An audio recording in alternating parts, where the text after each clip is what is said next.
I'm Shan Sparling. I'm the program manager at Ragfinery in Bellingham, Washington. I'm really glad to be here. I really love getting a chance to talk about what we do. So what is Ragfinery? On a local level, we're an upcycled former auto body shop that's been turned into a celebration of community, creativity, and everything textile. Ragfinery opened in April 2014 as the second program under the Reuse Works umbrella. And the first program was appliance recycling. And they worked on becoming totally sustainable, and they got that business going, and then they were looking around for the next place where they could make the biggest impact. And our director at that time looked around. It didn't take him long to figure out that textiles was the next place to go. So what we do is we divert unwanted textiles from the waste stream. Since 2014, we've diverted almost 800,000 pounds of textiles from the waste stream. This is our shop. That's Maddie, our assistant manager. Our little tagline is Shop, Learn, Create. On a bigger scale, we envision ourselves as a movement. We're a little nonprofit with a big vision. We really believe that we can make a significant impact by giving people the information they need to make better decisions. This is one of the few areas that consumers can really make the difference by the choices that they make. So we really, we do a lot of outreach. We really help people understand the need to make better decisions about what they buy, where they buy it from, what it's made of, and what happens to it afterwards. So we inspire and teach people to reuse and upcycle textiles. We teach classes in weaving and no-sew braided rugs and sashiko mending and eco dyeing, and we have kids camps. We teach felting. We have sewing boot camps. We have a scholarship program for our sewing boot camp, so that people that can't afford to learn to sew can come in and get a scholarship, apply for a scholarship to go through our sewing boot camp. And that was started in our community.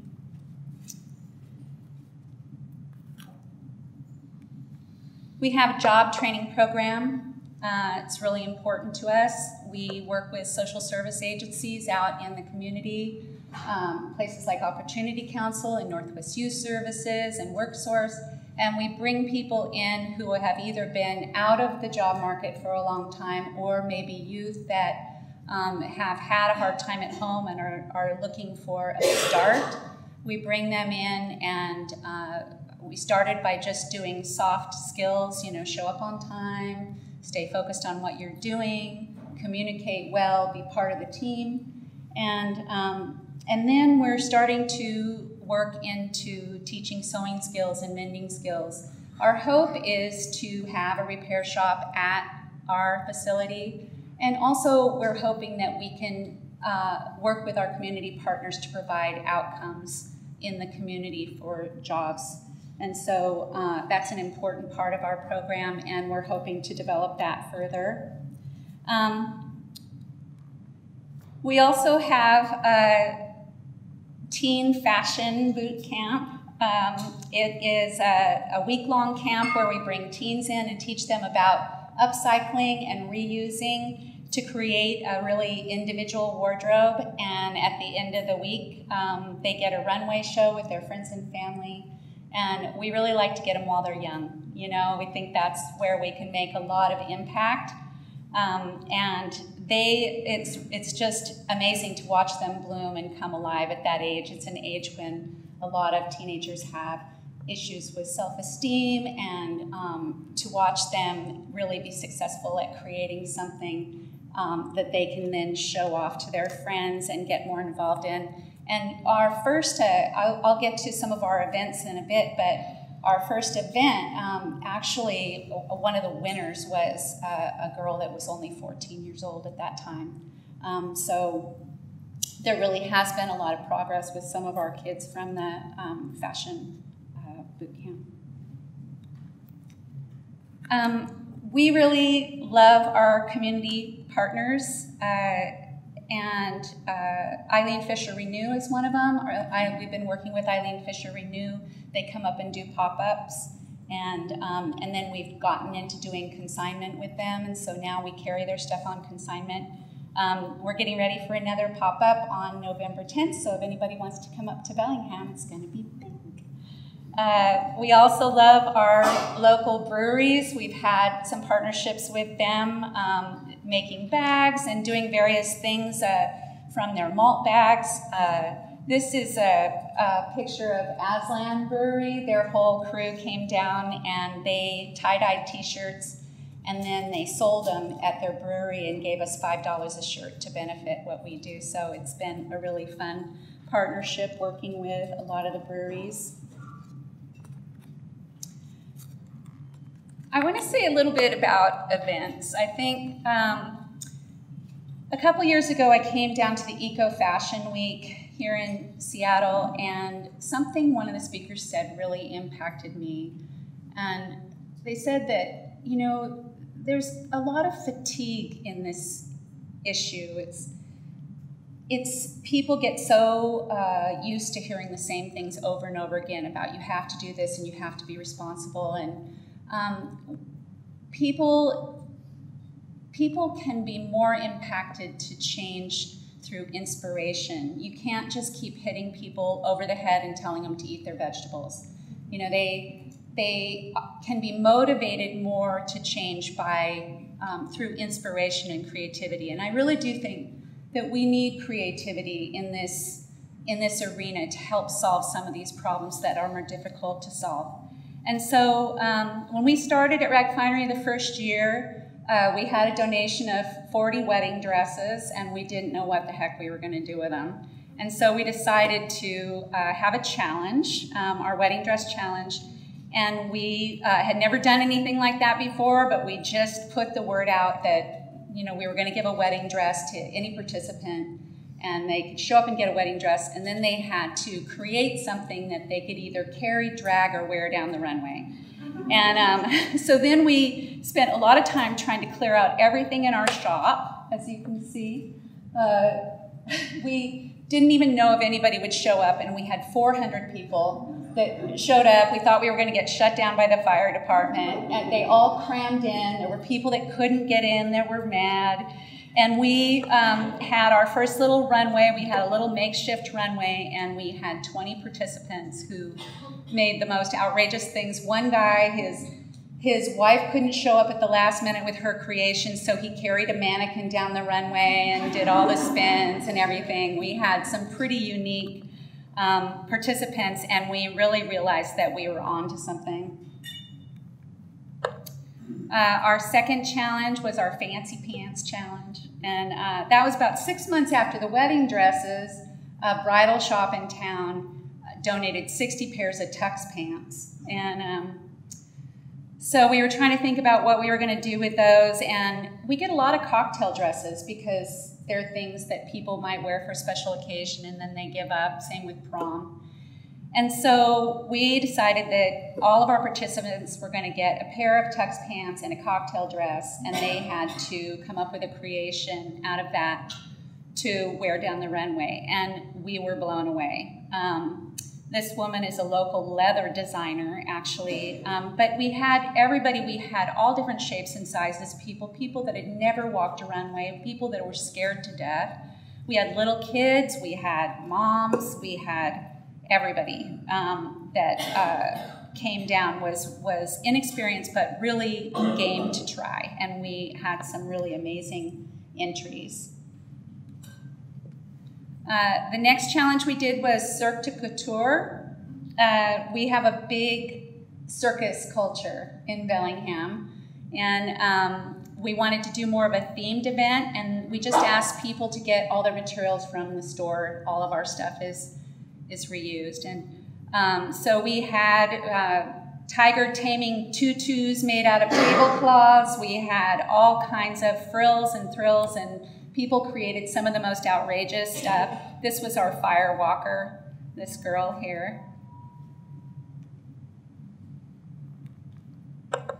This one was probably my favorite challenge, Flora and Fauna.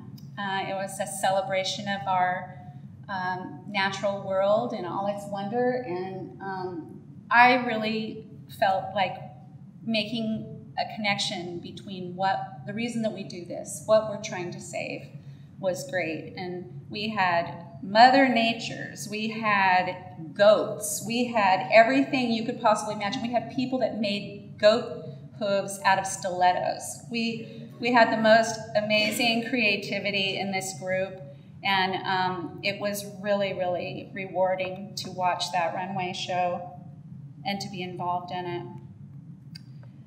We had a sewing rodeo a couple years ago for National Sewing Month, and what we did was we started out the day early in the morning with a materials dash through the store, and then we had sewing stations set up in the back, and we had teams of 2 sewists, and we told them they had to create something that a modern-day cowgirl might wear on the mean streets of Bellingham.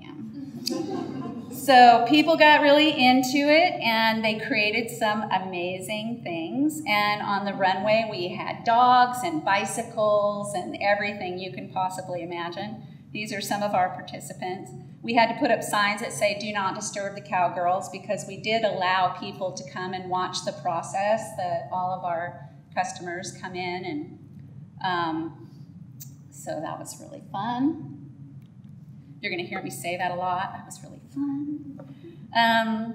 This last challenge that we had was our Tastic challenge, and I heard somebody mention scraps earlier, but we get so many scraps and so many things that, as donations, that are too small to use. They're odd sizes or they're different fabrics, and we wanted to create a challenge that got people thinking about what you could actually do with those scraps. And so it was an online challenge.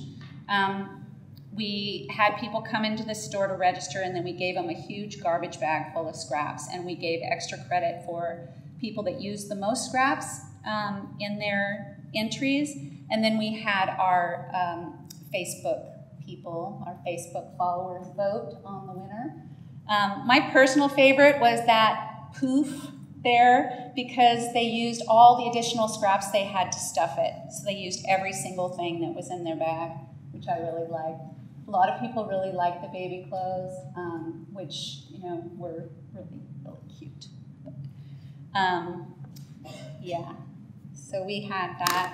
I think, this whole idea of injecting inspiration into this is really important, I think that creativity and inspiration is what engages people to come into our shop. And I think that one of the reasons we've been so successful at Ragfinery is because we create community. And we're getting, even in the past month, the shop seems like it's crowded all the time now. But we have customers that come into our shop that come in twice or 3 times a week. We have old people, young people, very diverse crowd, people that might not even normally come together at all. And they come in to exchange ideas, they get to know each other, they have conversations. And I think community and creativity is a big piece of this whole equation. It gets people thinking, it gets them excited about finding solutions, it gets them excited about upcycling, and the classes we teach, all different kinds of textile reuse, kind of provide the fodder for that. I asked my staff last week, what do you think the biggest thing is that contributes to our success? And they said engagement with the community, the diversity, the community hub that we've created. And so I think, on a grander scale, I'm kind of going to divert a little bit, but in the beginning, someone from Evernew came up to talk to us probably 3 years ago, and creating these hubs, I heard somebody else say it, that we can't, we have to make sure that our carbon footprint isn't affected. Creating some of these hubs in multiple communities, in every community where things are co-located, is really important. And I think having a place like this where there is a sense of community and engagement and honoring diversity and honoring everybody's opinions, having a training center. I've heard people say that they're having trouble finding sewing technicians. When I was down at the renewal workshop, I know I talked to them about, they were saying, oh, we wish we were closer because we're really looking for partnerships in our community to be able to train people to sew, and then they can go out and have jobs in this industry where it is really hard to find sewers right now.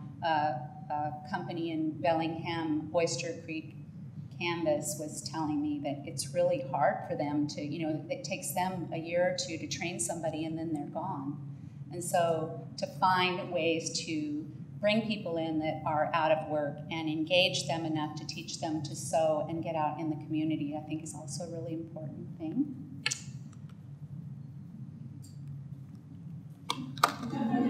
Thank you so much.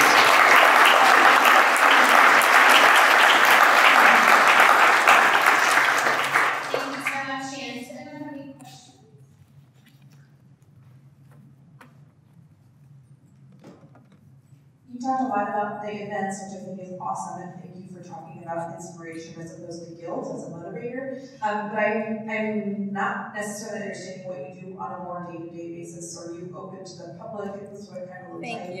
Thank you. I think I was focused really on that for the purposes of this presentation. But yeah, on a daily basis, we do have a shop. We take in donations and we sort the donations. And we really try and keep the best of the best, the things that we think will make the best candidates for upcycling. And we really try and keep our shop super organized for our shoppers. We have a really big arts community that comes in to buy supplies from us, school teachers that come in to get scraps for their kids. We engage with the community. We teach classes. We're working more and more with the schools to kind of provide that extra education. I do a lot of outreach out in the community, going out and talking to groups and educating them about the importance of saving textiles from the waste stream and making more conscious decisions about being consumers.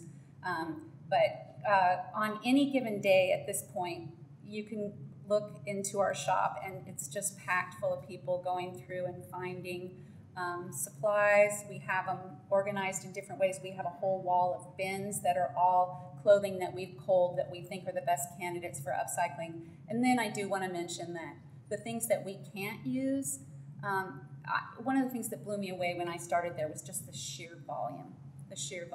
And so the things that we can't use, we bale. We have a baler on site and we sell our bales to Goodwill.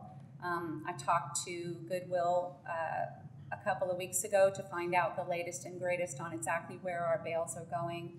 Right now, most of our bales are going to Pakistan, where they get, sorted into different classes, different categories, and we're really looking for a partner that can help us be part of circular manufacturing in some way. We really want to have other places that we send the things that we don't use, and even like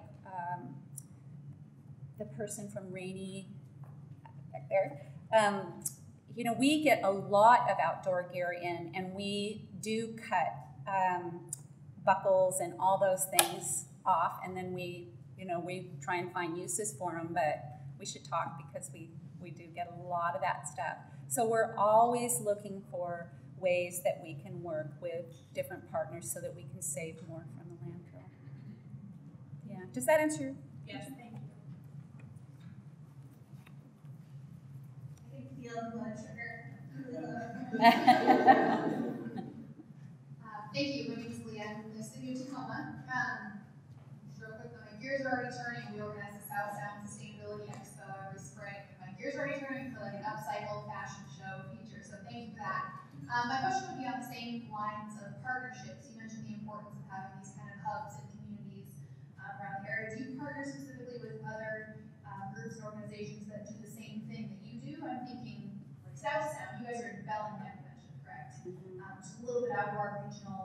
territory, but do you partner or have any connections with people that do the same thing that you do, just in different parts of the region? You know, I think that we haven't found anybody that does exactly what we do. We've been keeping our eyes peeled. There's different organizations that do parts of what we do. People that like Scrap It in Portland that do parts of what we do, but we're kind of a unique model in that regard, and we really do want partners outside of our area, and so we're really looking for people that we can partner with to help and support each other in what we do. And so we're keeping our eyes peeled, and if anybody knows of anything, please let us know. Yeah. Any other questions? You guys are like, I'm on lunch. Thank you so much, Deanna. Yeah.